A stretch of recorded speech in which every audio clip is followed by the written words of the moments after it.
Ay, ganina buntag. Ay, So what's up guys? So paano nga ba natin magkaroon ng bunga sa kasi tawag ni jackfruit. So ito guys, unsuccessful to guys kasi nagmold siya. So tatanggalin natin 'yan. So ito guys, not sure pa to na bunga talaga siya. Kasi baka ano 'yan, may insect ganun. So maraming insect kasi guys. Kaya tatanggalin natin 'yan. So wala pang sure lahat guys. Pero yung ginagawa namin dito guys, kaya maraming bulaklak. Kagaya nito, ayan. Kaya maraming bulaklak kasi pinutol natin dito banda. So ayan, pinutol natin dito banda guys, ayan. Kaya dito patungo sa ibaba. Oh, kita nyo, patungo sa ibaba guys. Maraming mga babies.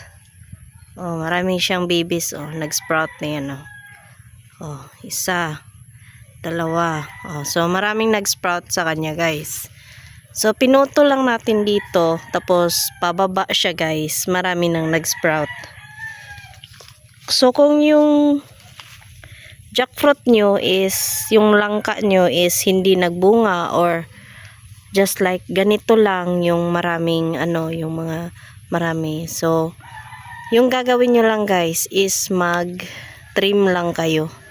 So puputulin nyo lang yung mga sanga-sanga kasi dito guys or dito sa ibaba patungo dyan, doon pinutol natin doon. So ayan, marami ng mga babies na nag-sprout at kagaya nito guys, may nag-sprout na siya. So hindi na natin pwedeng akyatan yan. So ito, nag-sprout na din yan. Oh, ayan. 'Di ba? So maraming nag-sprout guys pag puputulin mo. So magti-trim ka talaga guys sa langka mo para magbunga siya. So yan yung tips ko guys para magbunga yung langka mo. So ayan.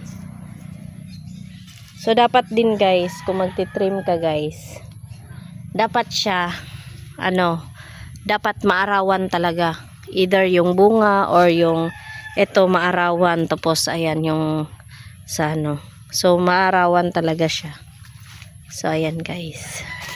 Ayan guys, pinutol natin dyan. Ayan. Pinutol natin yan. Tapos dito, kita nyo dito. So ayan, may bulaklak na. Oh. Kita yun nyo dyan, may bulaklak na. Oh, maraming na nag-sprout. Kasi nga pinutol natin dito. Kaya marami ng babies. Example pa nito guys, ito. So pinutol ko dito. Ayan. Marami ng mga babies. So yan guys, possible talaga yan na magbunga pero dito lang baba. Baba yan. So bubunga talaga yan guys.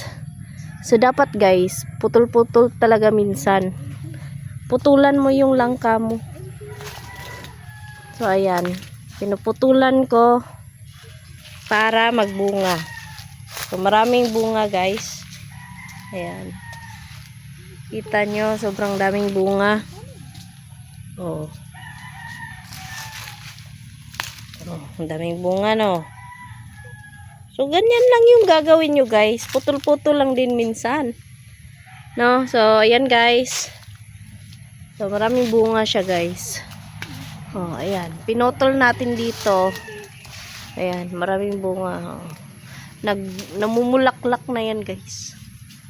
So yan yung gagawin natin guys ha. Para mapanatili natin na healthy yung Mag-trim-trim din tayo minsan guys. Para marami pa tayong So dapat nga guys, gagawin natin sa langka guys is puputulin nga dapat natin yung mga sanga-sanga yan. So ayan guys, so kita nyo guys, may bunga siya.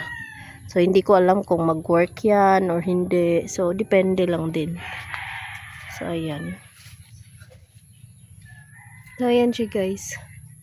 So thank you so much guys for watching. Sana may natutunan kayong aral dito sa video ko na to. So, mag-trim lang kayo guys sa mga langka nyo na hindi pa namunga. So, yan lang guys yung masasabi ko sa ngayon. So, thank you so much guys for watching. Bye-bye.